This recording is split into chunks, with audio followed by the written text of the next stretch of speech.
జీవపు మాటలు సజీవపు మాటలు నీ బ్రతుకును మార్చి దేవుని మాటలు.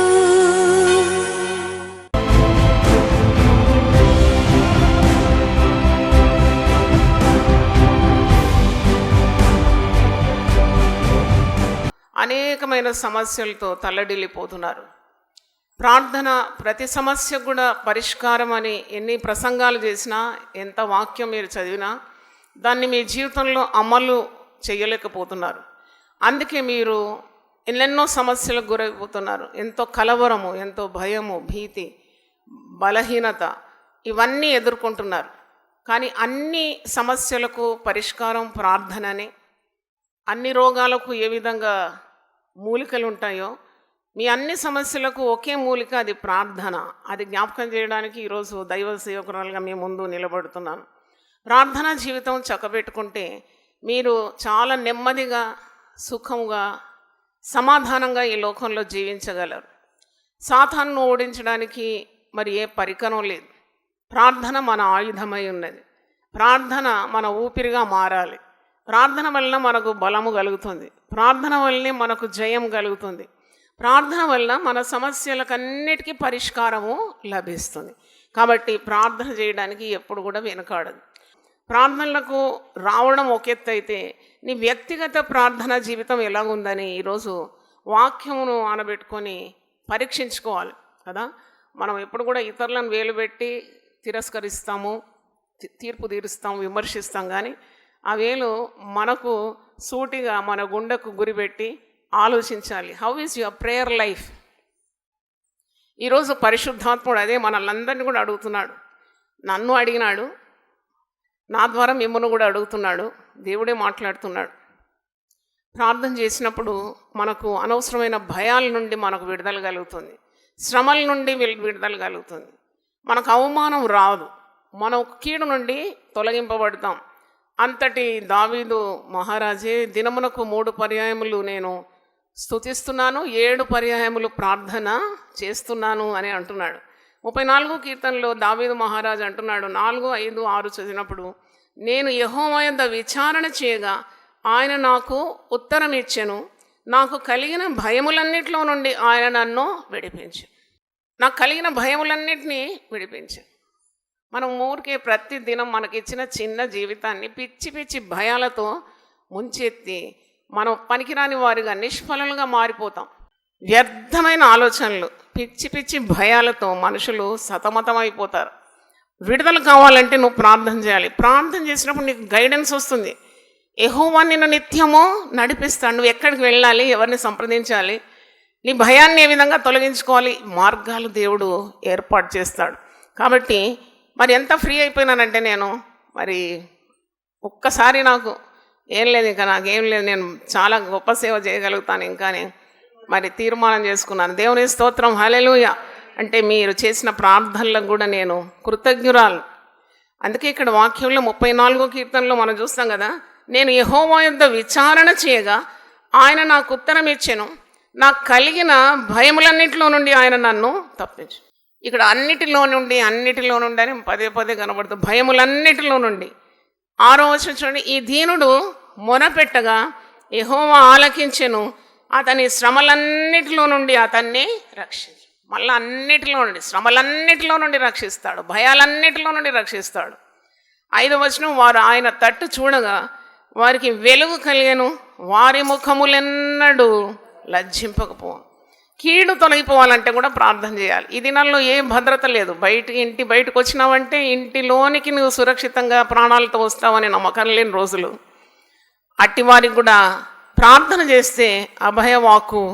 7వ వచనం, యెహోవా యందు భయభక్తులు గల వారి చుట్టూ ఆయన దూత కావలి ఉండి వారిని రక్షించు. అంటే విశ్వాసులు విశ్వాసంతో బ్రతకడానికి ఎన్ని సదుపాయాలు పరిశుద్ధ గ్రంథంలో, వాటిని మనం తప్పకుండా మరి గైకొనాలి. అందుకే వాక్యం వినడం ఒక ఎత్తు అయితే గైకొనడము మరెత్తు. ప్రార్థన చేస్తేనే ఇట్టి భయాలన్నీ పారద్రోలబడుతుంది.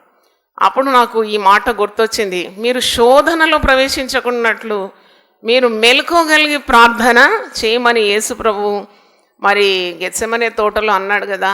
శరీరధారిగా ఉన్నప్పుడు ఆయన ఎప్పుడు ప్రార్థన చేసేది. అరణ్యమునకు వెళ్ళి ప్రార్థన చేసినాడు, కొండ ఎక్కిపోయి ఏకాంతంగా ప్రార్థన చేసినాడు, తోటలోకి వెళ్ళి ప్రార్థన చేసినాడని ఎన్నో వాక్య భాగాల్లో మనం చూస్తాం. యేసు ప్రభుకి 1 గంట సేపు ప్రార్థన లేక కొద్దిసేపు ప్రార్థన అవసరమైతే సామాన్యమైన మనకు ఆయనతో గడపడం ఎంత అవసరమని నాకు అనిపించింది. నేను ప్రార్థన ఆలాపనగా నా మదిలో ఎప్పుడు ఉంటుంది, గుండె నిండుగా ప్రార్థన ఉంటుంది. కానీ అది సరిపోదు, నువ్వు నాతో ఉండాలి, నాతో నువ్వు సమయం గడపాలని మరొకసారి మరి దేవుడు నాకు జ్ఞాపకం చేసినందుకు నేను దేవుని స్తుతిస్తున్నాను. అంటే ఆయనతో గడపడం. ఆలయంకి వస్తున్నావు, ప్రార్థనలు చేస్తున్నావు, గుంపుగా చేస్తున్నావు, 2-3 కలిసి చేస్తున్నారు, సమూహంగా, సమాజంగా, సంఘంగా చేస్తున్నారు, అంతా ఒకటైతే నీవు నేను ఈ దేవునితో కలిసి గడపడం చాలా ముఖ్యమైనది. దేవుని స్తోత్రం. అది మనం అందరం చేస్తున్నామా?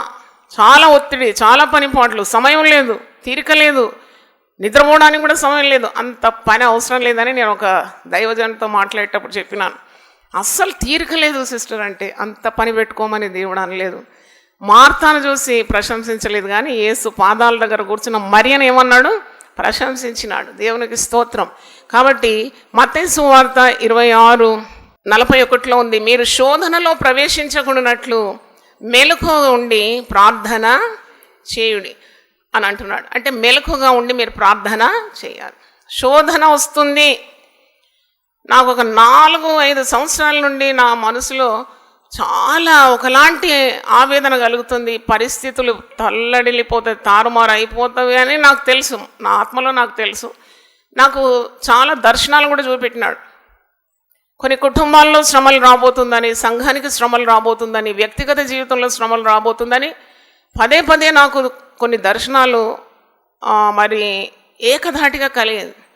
ఒకరోజు నిద్రపోతున్నప్పుడు చూసిన దర్శనం ఏంటంటే, అన్ని కొండ చిలువలు చూసినాను. ప్రతి గృహంలో వేలాడుతుంది, అది గృహం మీద వేలాడుతుంది కొండ చిలువ. అంటే నేను మొన్న ఒక వాట్సాప్ వీడియో చూసినాను, ఒక మొసలిని కూడా మింగేసింది. అది ఒక మొసలిని మింగేసింది, అది కొండ చిలువ. అంత పెద్ద మొసలి ఎంత పెద్దగా ఉంటుంది, మింగిపడేసింది. అంటే ప్రతి గృహం మీద చూస్తున్నాను, పచ్చ కలర్లో కనబడుతుంది, అన్ని కొండ చిలువలు అనమాట, చెట్ల మీద వేలాడుతుంది. కీడు తప్పకుండా పొంచి ఉంటుంది. కొన్నిసార్లు మనకు తెలుస్తుంది, దేవుని ప్రజలకు దేవుడు బయలుపరుస్తూ ఉంటాడు. ఈ కీడును మనం ఎదుర్కోవాలంటే, మన శోధనలో పడిపోకుండా, మనం ఓడిపోకుండా ఉండాలంటే ప్రార్థన ఒకటే అది దాన్ని తరిమి కొట్టగలదు. దేవునికి స్తోత్రం. You have to pray. అందుకే ప్రార్థన అనేది ఒక రిక్వెస్ట్ కాదు, వాక్యంలో ప్రార్థన అనేది ఒక ఆజ్ఞ, ప్రార్థన చేయమనేది ఒక ఆదేశం. దేవునికి స్తోత్రం. It's a command that you should ప్రే. ఒక గృహానికి నేను వెళ్ళినప్పుడు ఒక చిన్న పరదా కట్టి ఉంది ఒక మూలకు. నేను ఇక్కడ ఎందుకు పరదా కట్టినారంటే, మేము దేవునితో ప్రార్థన చేస్తామమ్మమ్మ, ఒక్కొక్కరం పోయి అక్కడ పరదా వెనక, ఎందుకంటే ఇల్లు చాలా చిన్నగా ఉందని.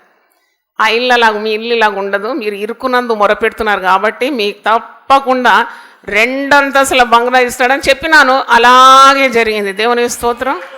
వాళ్లకు నిజంగా మరి మంచి స్థాయిలోకి వచ్చేసినారు. దేవుని ప్రేమించు వారు ఎప్పుడు ఒకే రీతిగా ఉండలేరు. మరి సామెతల గ్రంథం 8వ అధ్యాయము 17వ వచనం మీరు చూస్తే, నన్ను వెతుకువారు తప్పకుండా నన్ను కనుగొంటారు. దేవునికి స్తోత్రం. నువ్వు దేవుని వెతుకుతున్నావా? దేవునితో ప్రార్థన చేస్తున్నావా? దేవునితో ఏకాంతంగా గడుపుతున్నావా? That is very important for a Christian life.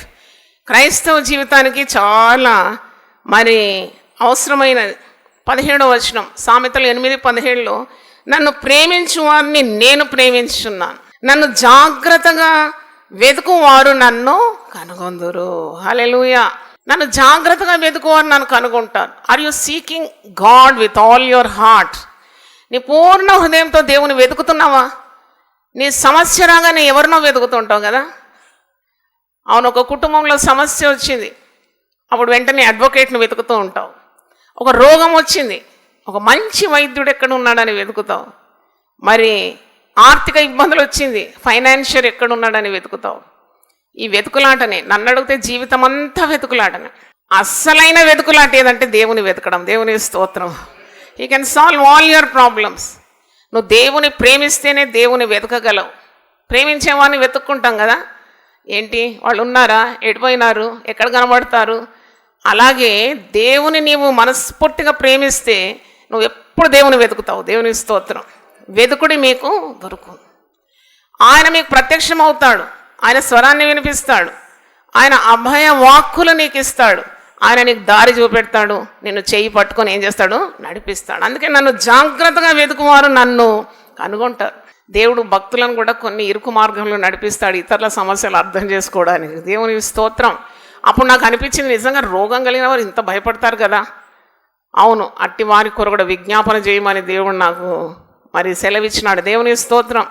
భయం నుండి, ఆందోళన నుండి విడిపించేది ప్రార్థన, రోగం నుండి విడిపించేది ప్రార్థన. మరి ఇక్కడ సామెతలు 8వ అధ్యాయం 34 నుండి 36 2 వచనాలు నేను చదువుతాను. ప్రావర్బ్స్ 8:34-36. అనుదినము నా గడప యుద్ధ కనిపెట్టుకొని, నా ద్వారబంధముల యుద్ధ కాచుకొని, నా ఉపదేశం వినువారు ధన్యులు. అంటే నువ్వు దేవుని కొరకు ఎప్పుడు కనిపెట్టుకొని ఉండాలి, ఎప్పుడు కనిపెట్టుకుని ఉండాలి. భర్త ఆఫీస్ నుండి ఎప్పుడు వస్తాడని భార్య ఆ తలుపు చాటున నిలబడి కాచుకొని ఉంటుంది, సురక్షితంగా రావాలి నా భర్త. మరి పిల్లలు తండ్రి ఎప్పుడు వస్తాడని కాచుకొని ఉంటారు కదా. దేవుడు నీతో ఎప్పుడు మాట్లాడతాడు, దేవుడు ఎప్పుడు నీకు ప్రత్యక్షమవుతాడు, దేవుడు నీకు ఎప్పుడు సహాయం చేస్తాడు, నీ మనవి ఎప్పుడు వింటాడు, నీ మొరెప్పుడు వింటాడు, నా ప్రార్థనకు జవాబు ఎప్పుడు వస్తుందని ఎప్పుడు కనిపెట్టుకొని వేచుకొని ఉండాలి. దేవుని స్తోత్రం. అనుదినము నా గడప యుద్ధ కనిపెట్టుకొని, నా ద్వారబంధముల యుద్ధ కాచుకొని, నా ఉపదేశం వినువారు ధన్యుడు. నన్ను కనుగొను వాడు జీవమును కనుగొనను, యెహోవా కటాక్షము వానికి కలుగును. హల్లెలూయా. నేను బ్రతుకు దినములన్నీ కృపాక్షేమములే నా వెంబడి వచ్చును. ఎందుకంటే దావీదు ప్రార్థనాపరుడు కదా, ఆయనకు అష్యూరెన్స్ ఉంది. ఇలాగూ దేవునితో ఒంటరిగా గడిపే వారికి ఇలాంటి ధైర్యం ఉంటుంది. అవును, నాకే కీడు రాదు, నేను బ్రతుకు దినములంతా నాకు కీడు వెంబడి కీడు కాదు, కృప వెంబడి కృప దేవుడిస్తాడు. అది ప్రార్థన చేసే వారికి అట్టి ధైర్యాన్ని దేవుడిస్తాడు. నా బ్రతుకు దినములన్నీ కృపాక్షేమములే నా వెంబడి వస్తుంది. ఎన్ని కీడు వార్తలు, అది ఉన్నవో లేవో, ఫేకో నిజమో మనకేం తెలియదు, కానీ ఉదయం లేవగానే దయచేసి మీరు వాట్సాప్ చూడకండి, దేవుని తట్టు చూడండి, ప్రార్థన చేయండి, వాక్యం తట్టు చూడండి. కొందరు లేస్తూనే కళ్ళు నలుపుకుంటూ వాట్సాప్లో ఏమొచ్చిందని చూస్తారు. ఇది మీకు సహాయకరంగా ఉండదు. ఇది మనకు భయం పుట్టిస్తుంది, వణుకు పుట్టిస్తుంది. దాంట్లో సువార్త లేదు, దాంట్లో ఏమున్నది, దుర్వార్తనే ఉన్నది. దుర్వార్తలు. కనుక 1 గంట సేపైనా మీరు వాట్సాప్ జోలికి పోకుండా కొద్దిగా ప్రార్థన చేసి చక్కగా దేవుని వాక్యం పఠించి ఆ దినము కొరకున్న సిద్ధపాటు మీకు చాలా అవసరం. హల్లెలూయా.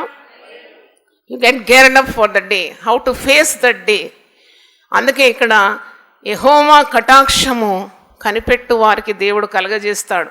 నన్ను కనుగొనని వాడు తనకే హాని చేసుకొను. నా యందు అసహ్యపడు వారందరూ మరణమును స్నేహించుదురు. అంటే అర్థం ఏంటి అంటే, వారికి మరణము దగ్గరలోనే ఉంటుంది, కీడు పొంచి ఉంటుంది. ఒకసారి చూసినాను దర్శనం ఏంటంటే, ఒక డ్రైనేజ్ మ్యాన్ హోల్ నుండి ఆ 3 నాగుపాములు పడగెత్తి, అంటే దాని తలలు మాత్రం కనబడుతుంది, పడగ విప్పి కనబడుతుంది. అంటే కీడు పొంచి ఉన్నదని నాకు అప్పుడు అర్థమైంది. ప్రార్థన మన గృహాల నుండి కీడును తొలగిస్తుందండి. దేవునికి స్తోత్రం. మనము చింతించి భయపడుతూ వణుకుతూ బతకలేం. చింత వస్తుంది, భయం వస్తుంది, విచారం వస్తుంది, మానవ సహజం, మట్టి దేహంలో మనం ఉన్నాం. కానీ దీనికి విరుగుడేంటి, దీనికి పరిష్కారం ఏంటి? ప్రార్థన. దేవునికి స్తోత్రం. హల్లెలూయా. 1 గంట సేపు ఉదయకాలము set out your time to pray. లోకమంతా నిద్రిస్తున్నప్పుడు నువ్వు లేచి దేవునికి మొర పెట్టాలి. దేవునికి స్తోత్రం. లేచి ప్రార్థన చెయ్యాలి. ఉదయం అంటే చాలా చురుకుతనం కావాలి కదా. బద్ధకస్తులు ప్రార్థన చేయలేరు. సోమరిమాను అసలే ప్రార్థన చేయలేరు. సోమరిమాని మార్గము ముళ్ళ కంచె అని వాక్యంలో మనం చూస్తున్నాం. సోమరివాడు ఆశిస్తాడు కానీ వాని ప్రాణమునకు ఏది లభించదట. సోమరివాని ఇచ్చ వాని చంపేస్తుందంట. వాడు ఆశపడుతూ ఉంటాడు, వానికి ఇది కావాలి, అది కావాలి, అది కావాలి, ఇది కావాలి, ఏది దొరకరు. సోమరి వాడు వేటాడినను వాడు పట్టుకోడంట. వాడు వేటాడేది నిద్రలో వేటాడతాడు, కలలు కంటాడు, వానికి ఏది లభించదని వాక్యంలో ఉన్నది. పడక మీద సోమరి తిరుగుతూ ఉంటాడు, అటు తిరుగుతాడు ఇటు ఉతక మీద తలుపు తిరిగినట్టు సోమరి వాడు పడక మీద తిరుగుతాడని ప్రసంగి 10:18 ఉంది. సోమరి వాని ఇంటి కప్పు దిగబడిపోవునని. ఇంకా సోమరి వాని మార్గము ముళ్ళ కంచె అని సామెతలు 15:19 ఉంది. సోమరి వాడు ఆశిస్తాడు కానీ వానికి ఏది దొరకదని ఉన్నది 19:15. సోమరి వాని చేతులు పని చేయనుల్లవు, వాని ఇచ్చ వాని చంపునని సామెతలు 21:25 ఉంది. మరి సోమరి వాడు చేయవలసిన పనులు చేయడు కాబట్టి వాడు వెట్టి చాకిరి చేయవలసి వచ్చినది. ప్రార్థన చేయాలంటే నీకు సోమరితనం అడ్డుగా వస్తుంది, నిద్రమత్తు అడ్డుగా వస్తుంది. నీవు లేవలేని పరిస్థితి అనుకుంటావు, నేను లేవలేను అనుకుంటావు. లేవలేనని ఎందుకంటావు? ఏం చచ్చిపోయావా లేవలేకుండా ఉండడానికి? చచ్చిన వారిని లేపే దేవుడు మన దేవుడు, దేవునికి స్తోత్రం. నేనైతే ప్రతిరోజు ఉదయం లేవాలంటే పెద్ద టగ్ ఆఫ్ వార్ ఉంటుంది. నాకేం దినమంతా నేను మెంటలీ అలసిపోతాను. ఎన్నో కార్యాలు ఆలోచించి నా మైండ్ అలసిపోతుంది. ఆ అలసట శరీరానికి కూడా వస్తుంది. శరీరం కూడా నేను యాక్టివ్గానే ఉంటాను దినమంతా. ఉదయం 3 గంటలకు నాకు ఈ సేవా జీవితం 27 సంవత్సరాలు ధైర్యంగా దేవుని సన్నిధిలో నిలబడి చెప్తున్నాను. 27 సంవత్సరాల్లో ఒక్కరోజు కూడా దేవుడు నన్ను వదిలిపెట్టలేదండి. ప్రతిరోజు 3 గంటలకు దేవుని దూతలు వచ్చేస్తారు. లేవు, పండుకోకు, లేవు, నీ ముందు చాలా పని ఉంది, లేవు, ప్రార్థన చేయి. అబ్బా ఎంత ధన్యురాలు. నేను ఒకవేళ చెవి ఎగుకుంటే ఆ స్వరాన్ని వినకుండా మొద్దుబారిపోయేదాన్నేమో, కానీ నేను భయపడతాను దేవునికి. వెంటనే లేచి మొదట మరి ముఖం కడుక్కొని బ్రష్ చేసుకొని ఫ్రెష్ అయిపోయిన తర్వాత తప్పకుండా దేవునితో మాట్లాడతాను. అందుకే ఇంతవరకు నడవగలిగినాను. దేవుని స్తోత్రం. అంటే నువ్వు ప్రార్థన చేసినప్పుడే నీకు శక్తి, కానీ ఏ విధంగా నువ్వు శక్తి పొందుకుంటావు. కాబట్టి సోమరితనం ఉంటే వదిలిపెట్టాలి. నీ కుటుంబంలో అనేక కార్యాలు ఇంకా జరగాలి. పిల్లలు పెరుగుతున్నారు, వారికి మంచి ఉద్యోగాలు, వివాహాలు కావాలి, మరి కుటుంబ జీవితాలు కావాలి. నువ్వెంత ప్రయాసపడి పెళ్లి చేసినా పెళ్లి పెటాకులైపోయి పిల్ల ఇంటికి తిరిగి వస్తే నీకు నెమ్మది ఉంటుందా? నువ్వెంత పెట్టుబడి వ్యాపారం చేసి లాభం సంపాదించుకోవాలనుకున్నా ఆ వ్యాపారంలో దైవాశీర్వాదాలు లేకుంటే నీకు నష్టమే ప్రాప్తిస్తుంది, కానీ దానివల్ల ఏం ప్రయోజనం? కొంతమంది గృహాల్లో పిల్లలను చూడలేకపోతున్నారు. అదేంటది? అది నాకు అనిపిస్తుంది ఒక దౌర్భాగ్యమే కదా. అట్టి దౌర్భాగ్య స్థితిని పారద్రోలడానికి ప్రార్థన ఆయుధం కాదా? దేవునికి స్తోత్రం. అవును, పిల్లలను చూడాలి. అది దేవుడు నీకు అనుగ్రహించిన ఆశీర్వాదం. 128వ కీర్తన 6వ వచనంలో you will see your children. అంతవరకు ప్రార్థన చేయాలి. పిల్లల్ని ఇచ్చినా ఇంకా వారి కొరకు కూడా ప్రార్థన చేయాలి. నీ పిల్లల కొరకు చేయాలి, నీ పిల్లల కొరకు కూడా చేయాలి. దేవుడు ఆయుస్సు ఆరోగ్యం ఇస్తాడు. నీకు 4 తరాలు చూడడానికి కూడా ఆయుస్సునిస్తాడు దేవుడు. దేవునికి స్తోత్రం. నీ ప్రాణమునకు ఆయుస్సునకు ఆయన మూలమై ఉన్న దేవుడు. దేవునికి వందనాలు. హల్లెలూయా. చాలామంది బద్ధకం ఉంటుంది, లేకుంటే సోమరితనం ఉంటుంది, లేక సాకులు చెప్తారు. సోమరివాడు సాకులు చెప్తాడు. బయట సింహం ఉన్నది అంటున్నాడు. బయట ఎందుకు సింహం ఉంటుంది? అడవిలో ఉంటుంది సింహం కదా. ఈయన సాకులకు అస్సలు అర్థం ఉండదు. నువ్వు ఎందుకు లేవలేని పొద్దున ప్రార్థన చేయడానికంటే ఏం చేయాలి, అంతా ఒళ్ళు నొప్పులు, చాలా అలసిపోయి అట్లనే పండుకున్నాను. అదొక మరి కారణంగా భావించొద్దు. నువ్వు లేవు అంతే. లేవగానే దేవుడు నీకు ఆరోగ్యం ఇచ్చేస్తాడు. దేవునికి స్తోత్రం. ఆయనెందు భయభక్తులు గల వారికి నీతి సూర్యుడు ఉదయించును, అతని రెక్కలు వారికి ఆరోగ్యం కలగజేయును.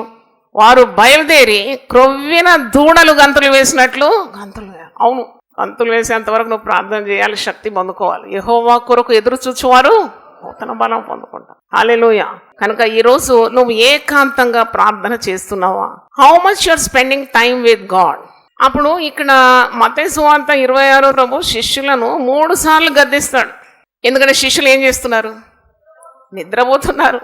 యేసు ప్రభుకేమో సిలువ ఎక్కే పని ఉంది. తండ్రి చిత్తాన్ని నెరవేర్చాలి, ప్రాణం ధారపోయాలి. తుంటరులంతా ఇప్పుడు తిడతారు, కొడతారు, వాతలు వేస్తారు, పొడుస్తారు, రక్తం గారాలి. ఇవన్నీ ఆయనకు తెలుసు. ఏం చేయబోతున్నాడు ఆయనకు తెలుసు. శ్రమ కాచుకొని ఉందని పౌలు భక్తుడు కూడా అంటాడు, ఇదిగో నేను వెళుతున్నాను, యెరూషలేమునకు వెళ్తున్నా, అక్కడ నా కొరకు శ్రమలు కాచుకొని ఉన్నవి. నీకు ప్రభు చెప్తాడు.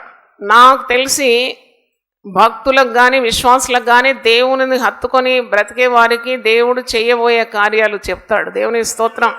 ఒకడు తన స్నేహితునితో ఏ విధంగా తన హృదయంలో ఉన్న మాట చెప్పుకుంటాడో అలాగే దేవుడు తను ప్రేమించే వారికి రాబోయే సంగతులు తప్పకుండా చెప్తాడు. నేను చేయబో సంగతులను నా స్నేహితుడైన అబ్రహాముకు నేను దాచేదనా.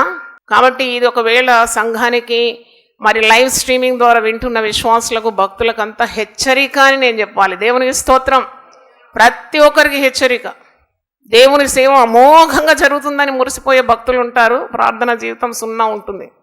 అట్టి వారికి కూడా హెచ్చరిక, నాకు హెచ్చరిక, మీకు హెచ్చరిక, వాక్యం వింటున్న ప్రతి ఒక్కరికి హెచ్చరిక. దేవునికి స్తోత్రం. హల్లెలూయా. How much time you are spending with God. అందుకే యేసుప్రభు అంటున్నాడు మత్తయి సువార్త 26వ అధ్యాయంలో ఈ వాక్య భాగంలో మీరు చూస్తారు, 3 పర్యాయములు వారి దగ్గరకు వచ్చి మీరు లేచి ప్రార్థన చేయుడి. ప్రార్థన చేయనప్పుడు వారి కన్నులు భారంగా ఉండిందంట. యేసుప్రభు ముమ్మారు వస్తున్నాడు, ఇదిగో ఆ గడియ వచ్చినది, మనుష్య కుమారుడు పాపుల చేతికి అప్పగింపబడుచున్నాడు, లెండి వెళ్ళుదాం, ఇదిగో నన్ను అప్పగించేవాడు సమీపించి ఉన్నాడు. ఇంకో సువార్తలో ఉంది, మీరు లెమ్మంటే లేవడం లేదు కదా, ఇక నిద్రపోండి. ఏమండి, మీరు శోధనలో ఎట్లన్నా పడతారు, మీరు నిలవలేరు శ్రమలకు, కాబట్టి ఇక పండుకోండి, నిద్రపోండి అంటాడు. 3 సార్లు హెచ్చరించినా వినలేదు.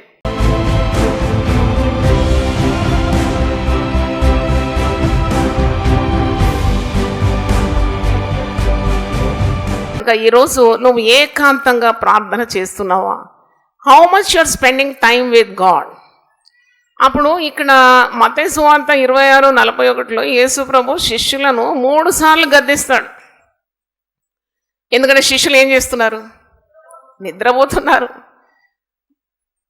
యేసు ప్రభుకేమో సిలువ ఎక్కే పని ఉంది, తండ్రి చిత్తాన్ని నెరవేర్చాలి, ప్రాణం ధారపోయాలి.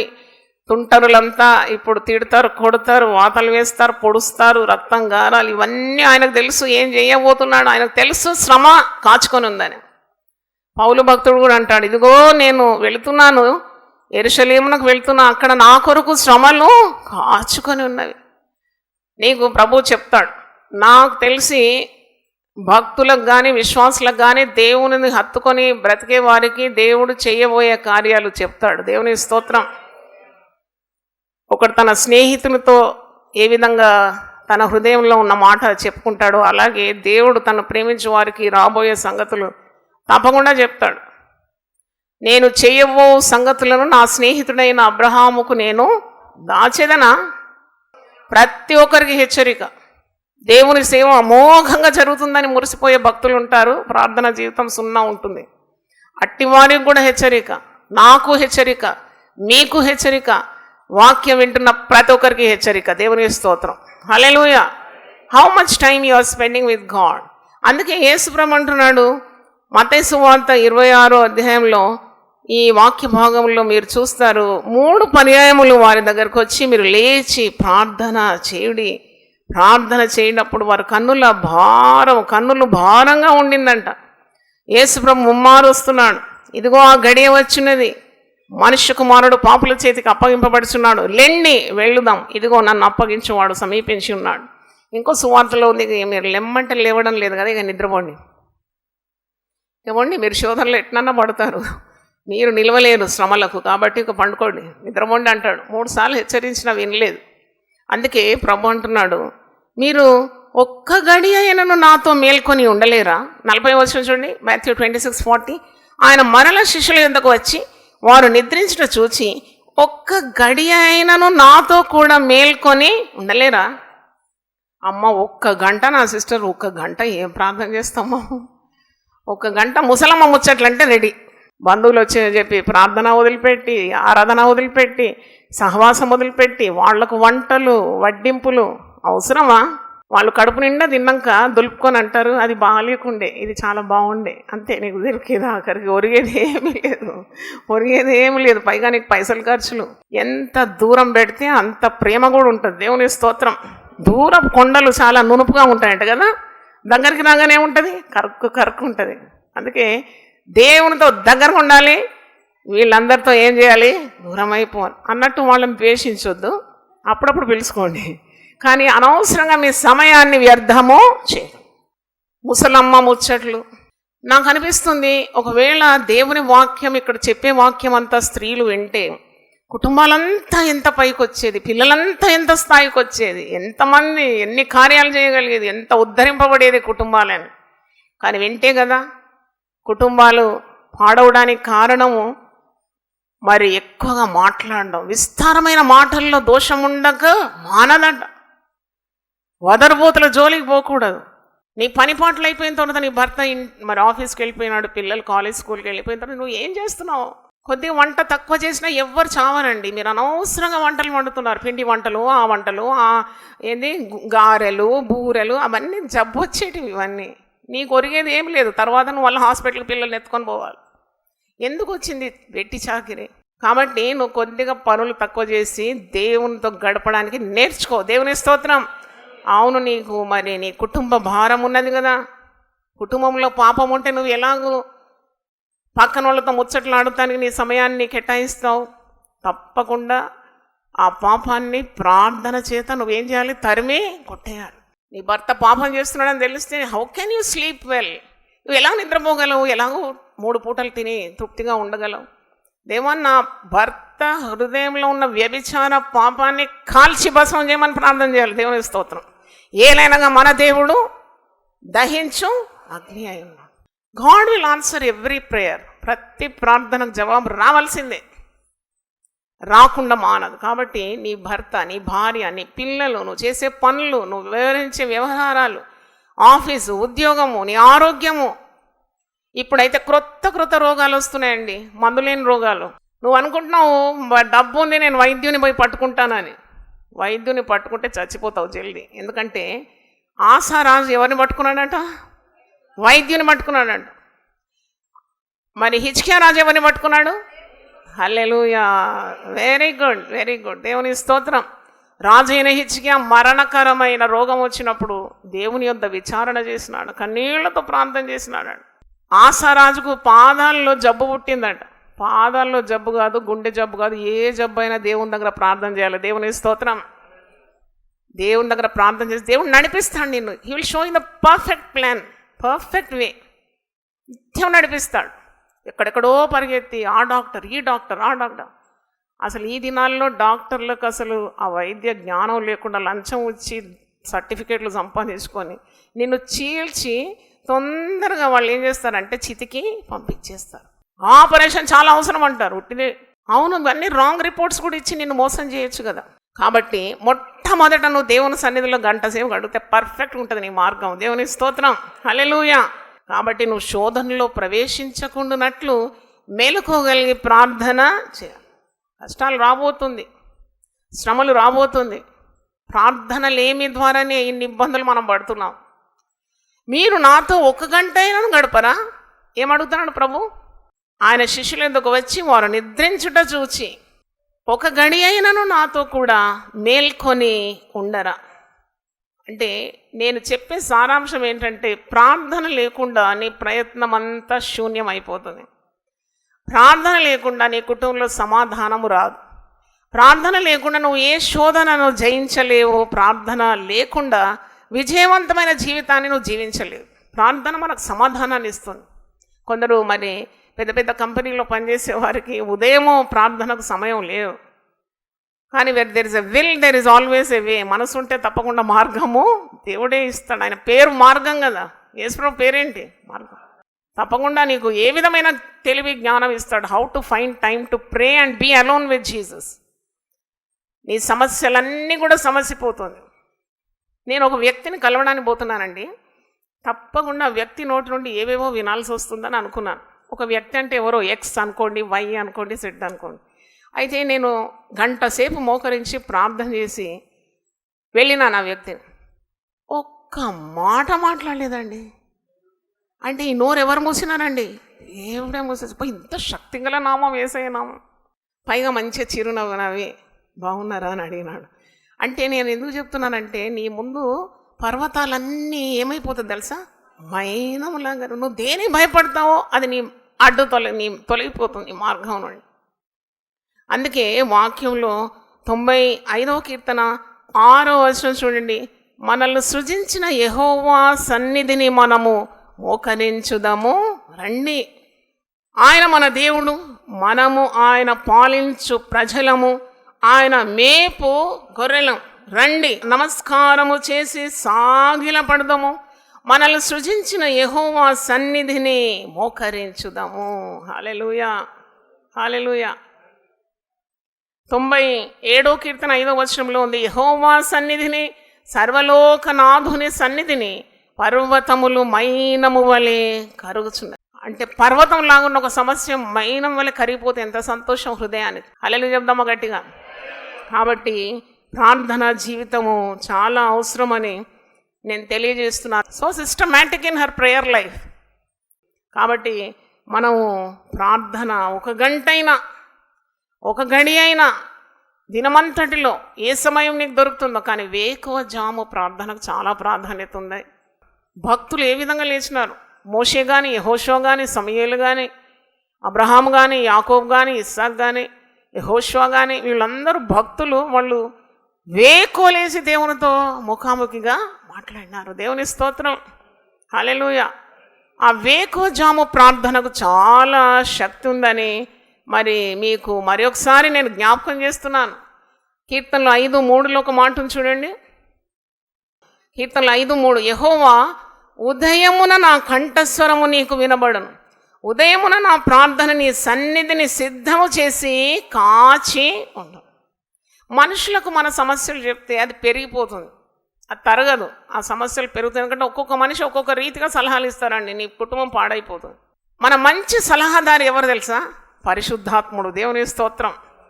మనము ప్రార్థన చేయడానికి కూడా మనకు వాక్కులు రాకుంటే ఉచ్చరింప శక్యము గాని మూలుగులతో మన పక్షాన పరిశుద్ధాత్ముడే విజ్ఞాపన చేస్తాడు. అంటే పరిశుద్ధాత్ముడు మన సహాయకర్త, ఈజ్ అవర్ హెల్పర్.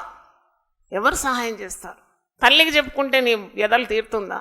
ఆమెకి ఇంకా లోడు పెరిగి ఆమె గుండె పుట్టుకోపోతే ఎవరికి చెప్పుకుంటావు నీ బాధలు? పొరుగు వాళ్ళకి చెప్పుకుంటే మనం చౌకబారు అయిపోతాం, బంధువులకు చెప్పుకుంటే మనం చులకన అయిపోతాం. అందుకే ఆయన సన్నిధిలో నీ హృదయాన్ని నువ్వేం చేయాలి? కుమ్మరించాలి. దేవునికి స్తోత్రం.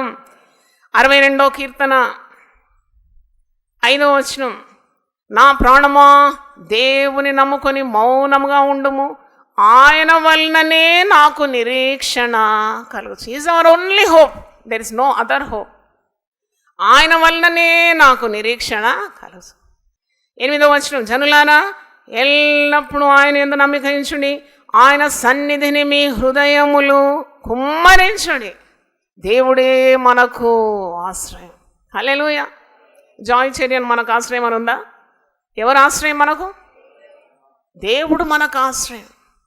నేనెంత వింటా, నేను ఒక మానవ మాత్రాలను.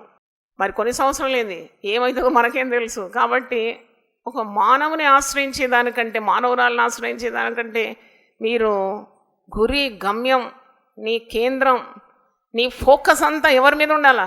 దేవుని మీద ఉండాలి. దేవునికి స్తోత్రం. 16వ కీర్తన తీయండి. 16వ కీర్తన మొదటి 3 వచనాలు. దేవా నీ శరణు జొచ్చి ఉన్నాను, నన్ను కాపాడుము, నీవే ప్రభుడవు, నీకంటే నాకు క్షేమాధారమేదియూ లేదు. హల్లెలూయా, హల్లెలూయా. నీకంటే క్షేమాధారం నాకు ఏది లేదని యెహోవాతో నేను మనవి చేయుదును. నేను ఇలాగందును, భూమి మీదున్న భక్తులే శ్రేష్ఠులు, వారు నాకు కేవలం ఇష్టలు. 4వ వచనం చూడండి, యెహోవాను విడిచి వేరొకని అనుసరించు వానికి శ్రమలు తక్కువ అవుతుందా? విస్తరించును. దేవుని వదిలిపెట్టి నువ్వు ఏ మానవుని దగ్గర నీ సమస్యలు చెప్పుకున్నా నీ సమస్యలు తరగవు, పెరుగుతాయి. 1/16 అవుతుంది అన్నమాట, మల్టిప్లికేషన్. కానీ 4 సమస్యలు ఒక మనిషికి చెప్తే 4 ఏమవుతుంది? 16 అవుతుంది. అదే 4 సమస్యలు దేవుని సన్నిధిలో పెడితే 0 మిగులుతుంది. హల్లెలూయా. అంటే ఈ 4 సమస్యలు తీసుకుపోయి నలుగురికి పంచుకుంటే 4 ఏమవుతుంది? 16 అయిపోతుంది. దేవుని సన్నిధిలో ఆ సమస్యలు నీ హృదయాన్ని కుమ్మరిస్తే అది మొత్తం మైనం వలె కరిగిపోతుంది. మరి అన్ని పరిస్థితులకు పరిష్కారం దేవుడిస్తాడు. 63వ కీర్తన 1వ వచనం చూడండి. Psalm 63:1, దేవా నా దేవుడవు నీవే, వేకువనే నిన్ను వేడుకు. అదే నేను అంటున్నాను, ప్రశస్తమైన వేకువ సమయాన్ని ప్రార్థనకు 1 గంట మీరు కేటాయిస్తే ఆ దినమంతా మీకు నెమ్మది ఉంటుంది. ఎందుకు ఉంటుంది నెమ్మది అంటే, దేవుని సన్నిధితో నువ్వు మొట్టమొదట నింపబడతావు. You will have the presence of God coming with you. మోషే ఏమంటాడు, నీ సన్నిధి రాని ఎడల నేను ఈ ప్రజలను తీసుకొని వెళ్ళలేను. ఎందుకంటే there is power in the presence of God. దేవుని సన్నిధి నీకు తోడుగా ఉన్నదంటే శక్తితో నువ్వు నింపబడతావని అర్థం. దేవుని స్తోత్రం. ఆయన సన్నిధి, ఆయన శక్తి నువ్వు దింపుకోవాలి. నీ కుటుంబంలో, నీ వ్యక్తిగత జీవితంలో, నీ ఆరోగ్య విషయంలో తప్పకుండా నువ్వు ప్రార్థన చేయాలి. తర్వాత నీకు గొప్ప ధైర్యం ఇస్తుంది ప్రార్థనా జీవితం. ప్రార్థన చేసినప్పుడు నీకు ధైర్యం వచ్చేస్తుంది, లేకుంటే కలవరంతో నువ్వు కృంగిపోతావు. అందుకే నీకు ప్రార్థన చాలా అవసరం. ఆ ప్రార్థన నీకు నడిపింపునిస్తుంది. కొన్నిసార్లు మనకు చాలా ఆశలు, ఇంతకుముందు చదివాం కదా, సోమరి వాని ఆశలు వాన్ని చంపేస్తాడు. నేను ఉదయం లేవాలి 3 గంటలకు లేవాలి, అలారం పెట్టుకుని 3 అలారం కిర్రమంటే మళ్ళీ దాన్ని దాన్ని ఆపేసి మళ్ళీ కొద్దిగా వాడు అటు ఇటు, ఉతక మీద తలుపు తిరుగుతుంది, పడక మీద సోమరి వాడు తిరుగుతాడు. లేవాలని ఆశ కానీ లేవలేడు. అప్పుడు నువ్వేం చేయాలి? What is the remedy? నేను ఒక చిన్న చిట్కా మీకు ఇస్తున్నాను. రాత్రి మీరు ఎక్కువసేపు టీవీల దగ్గర కూర్చోకండి. ఎక్కువసేపు వీడియోలు, ఆ గేమ్స్, ఇవి మరి వాట్సాప్లు చూడకండి. ఇదంతా చెత్త చెత్త చెత్త. ఈ చెత్తతో ధాన్యమునకు ఏమి పని? ఒకసారి నేను వాట్సాప్లో చూశాను. ఒకసారి చూసిన భలే నవ్వుతున్నాడు, భలే మాటలు. నేను ఒక్కసారి ఆకర్షితురాలని, భలే బాగా మాట్లాడుతున్నాడే, ఇంకోటి చూద్దాం అనుకున్నా. ఇంకోటి చూస్తే ఇంకా బాగా మాట్లాడుతున్నాడు. వెంటనే పరిశుద్ధాత్ముడు అంటున్నాడు, నీకు ఇది తగదు, నీకు సేవ చేయమని దర్శనం ఇస్తే చూస్తావా? భయం అయిపోయింది నాకు. అయ్యో, ధాన్యముకు చెత్తతో ఏమీ సంబంధం. వెంటనే మోకరించి క్షమాపణ అడిగినాను. దేవా, తప్పైపోయింది, నా గురి తప్పిపోతున్నాను, నన్ను హెచ్చరించినందుకు నీకు వందనాలు. ఇంకొక్కసారి చూస్తే కదా, అస్సలు చూడలేదు. దేవుడు నన్ను ఆశీర్వదిస్తాడు. దేవుని స్తోత్రం. అదే దేవుని భయం. నువ్వు చూస్తూ ఉంటావు, అది బాగుంది, ఇది బాగుంది, ఇంకో వీడియో. ఈ సమయాన్ని దొంగిలించేవాడు దొంగ ఎవరు తెలుసా? సాతాను. అందుకే సాతాను నిన్ను చూస్తే భయపడాలంటే నువ్వేం చేయాలి? మోకరించి ప్రార్థన చేయాలి. దేవుని స్తోత్రం. నువ్వు లేవాలని ఆశ లేవలేకపోతున్నావు, చెయ్యాలి అని ఆశ చేయలేకపోతున్నావు. అట్లుండాలి, ఇట్లుండాలి, ఇది చేయాలి, అది చేయాలి, ఏది చేయ సున్నా.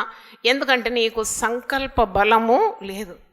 ఈ సంకల్ప బలం అనేది ఒక సైంటిఫిక్ వర్డ్ అన్నమాట. నేను తరోగా మరి నేర్చుకున్నాను దాని గురించి. ఏంటి సంకల్ప బలం అంటే, నువ్వు ఒక కార్యాన్ని చెయ్యాలని తీర్మానం చేసుకున్నావు, నువ్వు సొంతంగా దాన్ని చేయలేకపోతున్నావు. అప్పుడు నీకు ఒకరు సహాయం చేయాలి. ఎవరు ఆ సహాయకుడు? పరిశుద్ధం. హల్లెలూయా. అప్పుడు నువ్వు పడుకునేటప్పుడు వ్యర్థమైనవన్నీ చూడకుండా నీ కన్నులను దేవుని తట్టే తిప్పాలి. ఇవన్నీ బంద్ చేయాలంతే. ఇంగ్లీష్లో ఒక మాట, early to bed and early to rise is the way to be healthy, happy and wise అంట. అంటే నీవు వెల్తీ అండ్ వైజ్ అంటే నువ్వు దరిద్రం ఉండదు నీ ఇంట్లో, దేవుని దగ్గరగా అయిపోతావు, శక్తివంతంగా మారిపోతావు, సమస్యలన్నింటికి తీరిపోతుంది. అంటే నువ్వు ఉదయం లేవాలి. మరి ఉదయం లేవాలంటే ఎంత శక్తి, మనశ్శక్తి కావాలి కదా. అప్పుడు నీకు దేవుని సహాయం కావాలి. నేను అలాగే చేస్తాను. పడుకునేటప్పుడు ఒక చిన్న ప్రార్థన చేస్తాను. దేవా, నాకు ఉదయం లేవాలని ఉంది 3 గంటలకు, నాకు శక్తి దయచేయి. నాకు ప్రార్థన చేయాలని, నాకు శక్తి దయచేయి. నాకు కన్నీళ్లతో ప్రార్థన చేయాలి, ఉత్తుత్త ప్రార్థనలు కాదు, డ్రై ప్రేయర్స్ కాదు, వెట్ ప్రేయర్స్. వెట్ ప్రేయర్ అంటే ఏంటంటే, నువ్వు ప్రార్థన చేసేటప్పుడు కళ్ళ నుండి ఏం రావాలి? ఈ కుటుంబం కొరకు, ఈ దేశం కొరకు, పాడవుతున్న జనాల కొరకు. తర్వాత ఉపవాసం ఉండాలని ఆశ చాలామందికి. ఈ ఆశలతోనే జీవిస్తారు కానీ ఒక్కసారి ఉపవాసం ఉండరు. సోమరి వాని ఇచ్చ వాడిని ఏం చేస్తుంది? చంపేస్తుంది. ఇచ్చతోటి చేస్తారన్నమాట. అందుకే నువ్వేం చేయాలి? దేవా, నాకు ఉపవాసం ఉండడానికి నువ్వేం చేయి? శక్తి దయచేయి. ఇవ్వడా? నా పేరిట మీరు నన్ను ఏమడిగినా దాన్ని నేను చేస్తానన్నాడు కదా. Give me the strength to fast lord. ఎందుకంటే మార్క్ 9:29లో ఏముంది? ఇది ఉపవాసం మరి ప్రార్థన వల్లనే కానీ మరి ఏ విధము చేతనని ఇలాంటిది వదిలిపోవట అసాధ్యం. జటిలమైన సమస్యలు తొలగిపోవాలంటే నువ్వు ఉపవసించి ప్రార్థన చేయాలి కదా. అది పాత నిబంధనలు, క్రొత్త నిబంధనలు. చెప్పి చేయకుంటే నేను ఇంకా డబుల్ పనిష్మెంట్ కదా. నాకు కావాలి ప్రభువా, ఉపవాసం ఉండడానికి నాకు శక్తి దయచేయి. నా శరీరము ఒప్పుకోవడం లేదు. శరీరం మీద విజయం దయచేయమని నేను కూడా చేయాలి ప్రార్థన. ప్రార్థన కొందరికి కాదు, అందరికీ ప్రార్థనే మందు. దేవునికి స్తోత్రం. మరి నీ సన్నిధిలో 1 గంట గడపడానికి నాకు సహాయం దయచేయి. చాలామంది ప్రార్థనకు కూర్చుంటారు, 5 నిమిషాలు కాగానే గంట అయినట్టు ఫీలింగ్. మీ ఫీలింగ్ ద్వారా మీకు విజయం రాదు. గంట చేసినా కదా, చూస్తే ఆ ముళ్ళు అక్కడే ఉంటుంది తిరగకుండా. అంటే నువ్వు సరిగా ప్రార్థన చేయలేదు. నువ్వు ప్రార్థన చేసేటప్పుడు స్తుతించాలి, వాగ్దానాలు జ్ఞాపకం తీసుకురావాలి, గత కాలంలో దేవుడు ఎలా నడిపించినాడో ఆ దీవెనలన్నీ ఒకసారి స్మరణకు తెచ్చుకోవాలి, వందనాలు తెలియజేయాలి. ఎంతో దుఃఖం ఈ లోకంలో ఉంది. ఆ దుఃఖ శోక సముద్రంలో నీవు ఉన్నావు. కానీ ఏ కీడు నీకు రాకుండా దేవుడు ఏం చేస్తున్నాడు? కాపాడుతున్నాడు. నువ్వు స్తుతితో నీ హృదయాన్ని నింపుకున్నప్పుడు ఆ సమయం ఎలా ఎగిరిపోతుందో తెలియదు. నాకు అనుభవం అన్య భాషల్లో మాట్లాడడం, దేవునితో ఏకాంతంగా ఉన్నప్పుడు నేను చాలా ఆనందించి మాట్లాడి, కొన్నిసార్లు మధ్యరాత్రులు కూడా లేచి దేవునితో మాట్లాడుతూ ఉంటాను. అన్య భాషలు మనం ప్రదర్శించుకోవడానికి కాదు, అన్య భాషలు పరలోక భాష. అది ఎవరితో మాట్లాడుతున్నావు? దేవునితో మాట్లాడు. దేవుని స్తోత్రం. మీరు ప్రతి ఒక్కరు కూడా మాట్లాడాలి, ఎందుకంటే 9 వరాల్లో అదొక వరం పొందుకోవాలి. నీకు అలా మాట్లాడాలంటే కూడా నువ్వేం అడగాలి? ప్రార్థన చేయాలి. దేవా నీకు స్తోత్రం, నీ శక్తితో నన్ను నింపు, నాకు భాషావరం దయచే, నీతో నేను మాట్లాడాలి పరలోక భాషలో. ఇవ్వడా అండి దేవుడు? వరాలు కొందరికే ఇస్తాడా? నీ ఆశగల ప్రాణాన్ని ఏం చేస్తాడట? తృప్తిపరుస్తాడు. దేవుని స్తోత్రం. హల్లెలూయా. దేవుని వాక్యాన్ని ఎన్ని శ్రమలు పడి అందిస్తుంటే వారి కొరకు ప్రార్థన చేసే బాధ్యత లేదా? కాబట్టి ప్రార్థన చేయాలి. మనమందరం సుఖంగా క్షేమంగా ఉండాలంటే ప్రార్థన చేయాలి. ఎన్ని కుటుంబాలు త్రాగుబోతులు ద్వారా కుటుంబాలు విచ్ఛిన్నమైపోతుంది. ఒక సహోదరి కన్నీళ్లతో మరి ఏడ్చి ప్రార్థన చేస్తుంది, నా త్రాగుబోతు భర్తను మార్చయ్యా. నేనైతే ప్రతిరోజు ఆ వ్యక్తి కొరకు ప్రార్థిస్తున్నాను, ఎందుకంటే దేవుడు మారుస్తాడని నేను నమ్ముతున్నాను. దేవుని స్తోత్రం. ఎంత అల్లరి, పిల్లలకు నిద్ర లేదు రాత్రంతా, 4 పిల్లలకు నిద్ర లేదు, అరాచకం. ఆ భార్య చక్కని భార్య, అందమైన భార్య, మంచి విశ్వాసరాలు, ఎన్ని ఇబ్బందులు పడుతున్నది. ఎంత దుఃఖం ఆ కుటుంబంలో. తాగి వచ్చి బూతులాడి చెడ్డ మాటలు, కొట్టడం, పిల్లలు చక్కని పిల్లలు చదువుకునే పిల్లలను కొట్టడం, ఇవన్నీ ఎంత చూసుకుంటూ మనం ఎలా ఉండగలం? అటువంటి కొందరు పేర్లను తీసుకొని వారి కొరకు విజ్ఞాపన చేస్తే దేవుడు వినడా? విజ్ఞాపన చేసే వారికి రెట్టింపు ఆశీర్వాదాలండి. యాకోబులో ఒకరికొరకు ప్రార్థన ఒకరు చెయ్యాలి. మీరు స్వస్థత మీకు కలగాలంటే మీరు ఒకరికొరకు ఏం చేయాలంట? ప్రార్థన. యోబు తన స్నేహితుల నిమిత్తం ప్రార్థించినప్పుడు పోగొట్టుకున్నవన్నీ కూడా 2 అంతలు పొందుకున్నాడంట. దేవుని స్తోత్రం. God loves intercessory prayer because it is what he is doing at the right hand of God. Jesus, యేసు ప్రభు తండ్రి కుడిపార్శ్వమందం ఉండి నిత్యము మనందరి కొరకు విజ్ఞాపన చేస్తున్నాడు. కాబట్టి కొన్ని పేర్లు నువ్వు రాసుకోవాలి. కొంతమంది సేవకులు ఈరోజు ఉదయం లేచి టాప్ గాడ్ సర్వెంట్స్ అందరి కొరకు విజ్ఞాపన చేసినాను. నేను 14-15 మందికి పేర్లు పెట్టుకోను, ఎందుకంటే నాకు తెలుసు అది వాళ్ళకి దీవెన, నాకు రెట్టింపు దీవెన. కొందరి దైవ సేవకుల ఫోటోలు అతికించి ఒక ఫోటో రిజిస్టర్ చేసి మీరు చేతుల నుంచి ప్రార్థన చేయండి. చూడండి, మీ జీవితాలు అన్నీ బాగుపడిపోతుంది. మీరు అడగని కూడా దేవుడు ఇస్తాడు. వేడుకొనక మునిపే దేవుడు ఏం చేస్తాడట? ఉత్తరం ఇస్తాడు. మీ చిక్కులన్నీ విడిపోతుంది.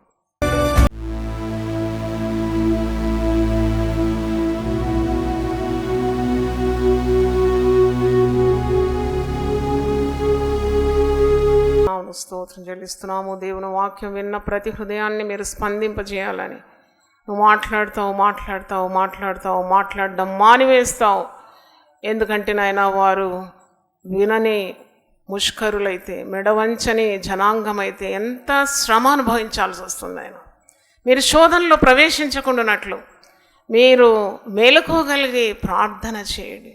మొట్టమొదట మేము నివసిస్తున్న మా దేశం కొరకు మేము ప్రార్థన చేయాలి. మా దేశము నెమ్మదిగా ఉంటే మేము నెమ్మదిగా ఉండగలము నాయన. మా దేశాన్ని మీరు కాపాడాలని, మా దేశంలో గొప్ప రక్షణ కలుగజేయమని, మా దేశాన్ని మీరు స్వస్థపరచాలని, పొంచి ఉన్న ముప్పు నుండి విడుదల దయచేయమని, దాగి ఉన్న కీడు నుండి తొలగించమని ప్రార్థిస్తున్నాం.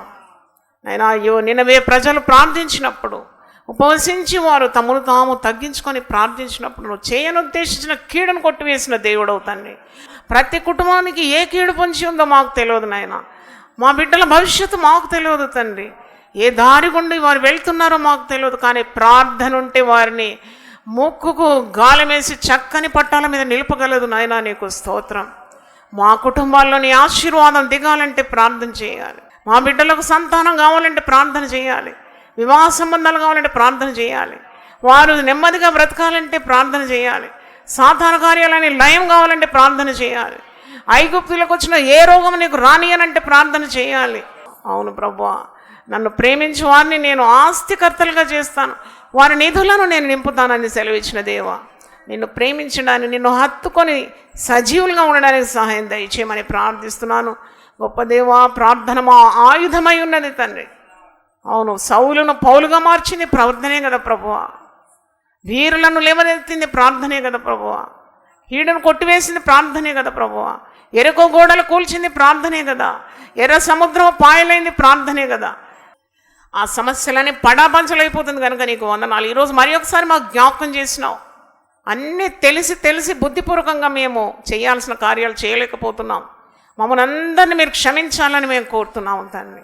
ప్రతి ఒక్కరిని ఒక ప్రార్థన వీరునిగా చేయమని ప్రార్థిస్తున్నాను. ప్రార్థన వీరురాలుగా చేయమని ప్రార్థిస్తున్నాను. సాతాను కోట గోడలన్నీ కూలి మట్టసమైపోవడానికి ప్రార్థనా శక్తి కావాలి. చింతించి మా ఎత్తు మూరడు ఎక్కువ కాదు, కానీ ప్రార్థన చేస్తే సమస్తము సాధ్యమని ఈరోజు మాట్లాడినందుకు నీకు స్తోత్రం.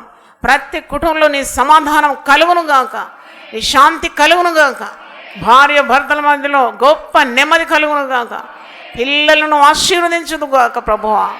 తండ్రి, సమస్యలన్నీ తీరిపోవునుగాక, రోగాలన్నీ పారిపోవునుగాక, సాతాను తంత్రాలని లయమవునుగాక. నాయనా, నీ బిడ్డలకు విజయం దయచేయండి, నీ బిడ్డలకు ప్రార్థన శక్తి దయచేయండి. నాయనా, నీకు స్తోత్రం. అప్పుడు మేము ఎంత నిఠారుగా మా సమస్యలను నిలబడగలం. కృంగి వంగి విచారంతో నిరాశ నిస్పృహలతో సాతాను ఎదుట మేము ఓడిపోవడం కాదు, సాతాన్నే జయించడానికి ఉన్న శక్తి ప్రార్థనా శక్తి అని ఈరోజు మేము నేర్చుకొని వెళ్తున్నాం. స్తోత్రం స్తోత్రం స్తోత్రం. రాజ్యం కట్టబడాలని, మా కుటుంబాలు కట్టబడాలని యేసు పరిశుద్ధ నామములో అడుగుతున్నాను తండ్రి. ఆమేన్.